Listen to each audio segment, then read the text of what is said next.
Sejam muito bem-vindos ao Fisiculturismo News Online, eu sou o Vitor e como vocês estão vendo, dessa vez num lugar diferente. Eu não estava programando fazer esse vídeo, eu tô aqui na casa da minha sogra, mas com os temas que eu tenho aqui para vocês, eu fiquei com vontade de gravar, então estou aqui em pleno domingo, então já peço com que você deixe um like, se inscreva, ative as notificações, porque isso me ajuda muito a trazer mais conteúdos como esse e com melhor qualidade das próximas. E rapaziada, é o seguinte, hoje nós vamos falar sobre Tenente Breno e a sua vitória na sua estreia como profissional, Rafael Brandão, que mostrou seu físico rumo ao Mr. Olímpia 2024, e Bruno Santos, que está competindo na Itália, e vou falar sobre tudo que aconteceu nas prévias, isso mesmo. Então, sem muita enrolação, hoje eu não vou poder fazer muita edição, então vamos falar sobre Breno, que fez a sua estreia no Florida Pro, encontrou ali adversários relativamente bons, não foi um campeonato tão pesado, né?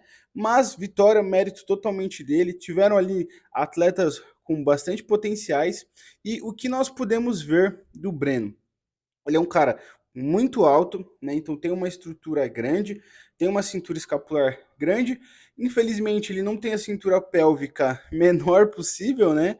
Então, querendo ou não, ele fica com a cintura um pouquinho larga, mesmo fazendo vácuo, mas é aquilo, cada um faz o melhor com o que tem, e nós sabemos que o Breno, junto com o Johan e junto com o seu preparador, eles têm feito o melhor com o que tem, fizeram uma grande evolução, comparando o Breno do amador para o profissional foi uma grande evolução. Então, no próximo ano, com certeza, vamos ver uma versão do Breno ainda mais maduro.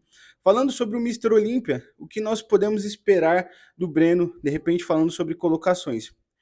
Não temos tanto tempo, né? São só 5 semanas até o próximo Mr. Olímpia. Então, o fato é que nós vamos ver uma versão muito similar ao que nós vemos na Flórida. Então, se de repente vocês estão esperando por nossa, ele vai vir, vai conseguir evoluir, trazer um físico melhor. Cara, provavelmente ele vai trazer apenas um físico mais seco.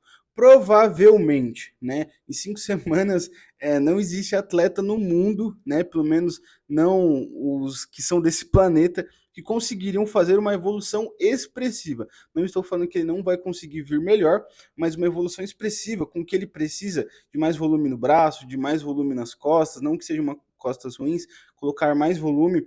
Esse tipo de evolução não se faz em 5 semanas, então provavelmente a estratégia dele e do seu preparador vai ser chegar mais seco, né? Acredito que vai ser isso. Falando sobre colocações, eu acredito, como nós não vimos o Breno ao lado a lado com um cara bem ranqueado no Mr. Olímpia, nós não conseguimos ter um parâmetro tão grande. Mas eu acredito que a briga dele vai ser para pegar uma colocação, né? Temos que ter pé no chão, ele fez um grande feito, venceu na sua estreia, mas nós não temos um parâmetro exato de que nível ele está. Então esse Mr. Olímpia vai ser onde nós vamos saber de fato em que nível ele está ali falando de liga profissional. Se a gente for pegar para comparar de repente ele com um Gabriel Zancanelli que está fora do top 10 atualmente, né, antes do Mr. Olímpia 2024, é um cara que não está no top 10. E nós não conseguimos imaginar o Breno, de repente, vencendo o Zancanelli. Então, por esses tipos de comparações, por esses tipos de dados que nós temos, a gente consegue prever que provavelmente o Bruno vai ficar fora do top 10, provavelmente fora no top 5. Então, a briga dele provavelmente vai ser para brigar por uma colocação. Uma estreia, mesmo que sem colocação, no Mr. Olímpia, da forma que foi, já vai ser algo incrível. Mas eu venho aqui falando dessa forma apenas para que os torcedores, calma, mantenham as expectativas saudáveis para depois de repente ele não consiga uma colocação, vocês não se frustrarem, né? E partindo para a próxima notícia, vamos falar sobre Rafael Brandão, que mostrou suas costas, mostrou um treino que ele fez com o Jorlan, um treino muito interessante, treinaram bem, com boas cargas, e o que nós conseguimos ver primeiramente das costas do Rafa, que na minha opinião, ele tem uma boa expansão de dorsais em questão de largura, mas ainda falta volume. Não que sejam costas ruins, longe disso, mas é que se for falar para brigar de repente por um título, ele vai precisar de costas melhores. Mas atualmente o Rafa não está nesse momento, então as costas dele é bem condizente para o que ele tem como objetivo, que é brigar para entrar no primeiro confronto do Mr. Olímpia. E às vezes você pode de repente estar numa dúvida, o que, que é o primeiro confronto do Mr. Olímpia? Toda a competição, os juízes, eles comparam separando por grupos. Então tem o primeiro grupo, que são aqueles que estão brigando, depende do campeonato. No Mr. Olímpia são grupos de 6. Então o primeiro confronto é os primeiros 6 colocados. Né? Então, tem campeonatos que de repente vai ser 5, o first call out, ou né, em português, o primeiro confronto vão ser 5, mas no Mr. Olympia são 6. Então, de repente, para você que não entende, quando o Rafa fala, poxa, eu quero brigar pelo primeiro confronto, de repente você não sabe exatamente o que isso significa, é isso. Falando uma outra pose que ele mostrou, né, que foi uma pose de expansão de dorsal de frente, a percepção que eu tenho, e que provavelmente você aí, fã, pode estar tendo, é que ele poderia estar um pouco mais condicionado nessa fase. É a impressão que eu tenho aqui, falando como um torcedor, tá, gente? Eu não fui buscar comparações, não fui buscar muito a fundo. E nesse assunto que eu gostaria de falar aqui, como a gente sabe que o Rafa estava algumas semanas, estava um pouco atrasado, ele mesmo falou isso na sua preparação, estava ainda, por alguns dias estava pensando até em parar, porque, enfim, toda aquela a questão de ter se tornado pai, várias questões, enfim, aqui eu não quero ficar voltando sobre isso, mas o fato é que, por nós saber que ele estava um pouco atrasado, será que nós não podemos estar sendo influenciados indiretamente de olhar e já falar assim, ele está atrasado? Sabe?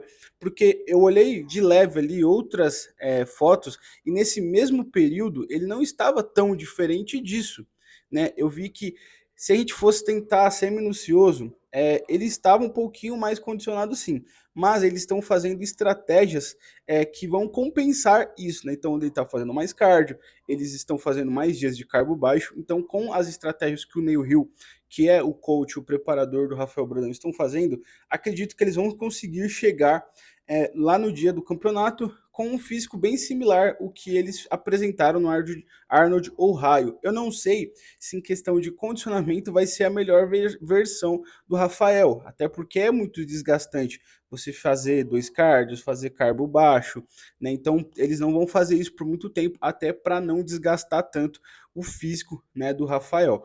Então acredito que ele deve chegar com um físico igual o do Arnold Ohio. Eles fizeram sim um pequeno off-season depois do Arnold, né? Ele competiu no Arnold Ohio, depois no Arnold Brasil, e depois disso eles começaram o off-season. Então, existem chances e possivelmente a gente vai ver o Rafa um pouquinho maior, né? A gente sabe que na Open, cada off-season, você luta, trabalha para adicionar 500 gramas, é pouca coisa. Então, a gente não vai ver um Rafa muito maior, né? Porque não foi um off-season de um ano inteiro, né? Mas eu acredito que a gente vai ver uma versão igual o Arnold Ohio. E esse físico do Rafa no Arnold, acredito que dá sim as plenas condições para que ele consiga brigar pelo primeiro confronto no Mr. Olympia, né? E ficar ali entre os top 6. Eu acredito, essa tem sido minha previsão. Questão de condicionamento, atualmente eu acho que é a grande questão dessa preparação, mas ele está sendo muito bem preparado.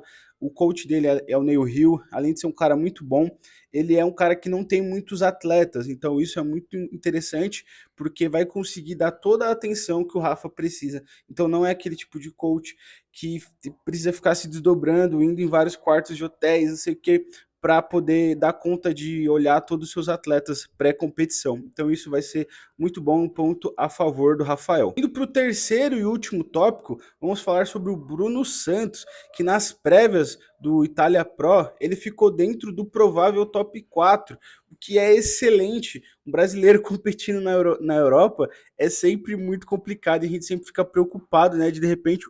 Mas ele tá brigando ali pelo top 4, top 3, né? Quem tá na briga pela vitória é o Andrea Presti e o Hunter Labrada. Então, o Bruno Santos, de fato, não tá na briga pelo título, não diretamente. Pode vir melhor nas finais, enfim, pode acontecer uma conjuntura de coisas que de repente acarretam nisso.